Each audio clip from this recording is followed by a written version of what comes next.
দেখুন বন্ধুরা, রেডি হয়ে গেছে আমার ইলিশ মাছ ভাপা। কার বন্ধুরা, রুচি রান্না কিচেনে আপনাদের সবাইকে স্বাগত জানিয়ে আর একটি পর্বে চলে এলাম। আজ করব ইলিশ মাছ ভাপা। প্রথমে আমি 5 পিস ইলিশ মাছ নিয়ে নিয়েছি। এবার এখানে কিছু লবণ আর হলুদ দিয়ে মাছটা ম্যারিনেট করে নেব। মাছের গায়ে হলুদ লবণটা ভালো করে মাখিয়ে নেব। এইভাবে আমি 15 মিনিট রেখে দেব।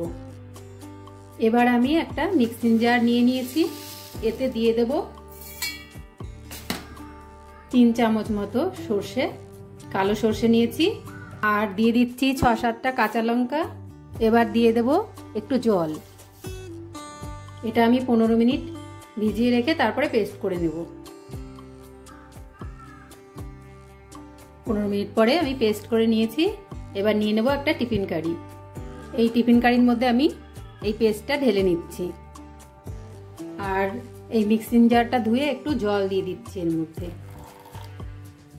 দিয়ে দিচ্ছি একটু হলুদ আর একটু লবণ, আর দিয়ে দিচ্ছি কিছুটা সর্ষের তেল। এবার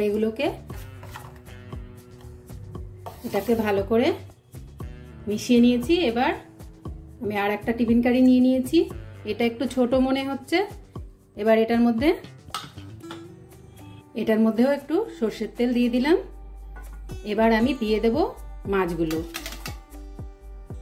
আর দিয়ে দিচ্ছি এই পেস্টটা, সর্ষে, কাঁচা লঙ্কা।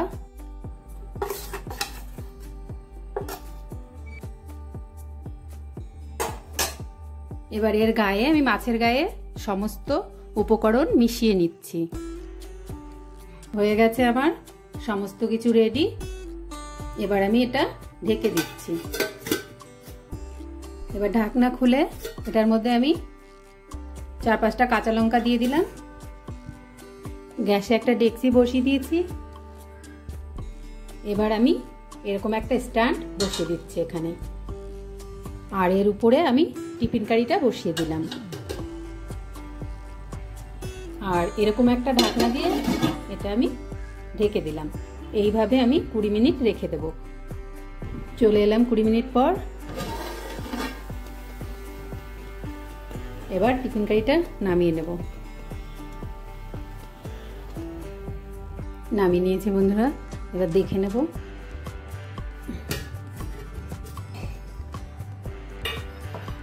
দেখুন বন্ধুরা, রেডি হয়ে গেছে আমার ইলিশ মাছ ভাপা। আর আপনারা ওইভাবে বানাবেন। আর আমার রেসিপিটা কেমন হলো এটা কমেন্ট করে জানাবেন অবশ্যই। ভালো লাগলে চ্যানেলটা সাবস্ক্রাইব করে পাশে থাকবেন। আজকের মতো এই পর্যন্তই। নমস্কার।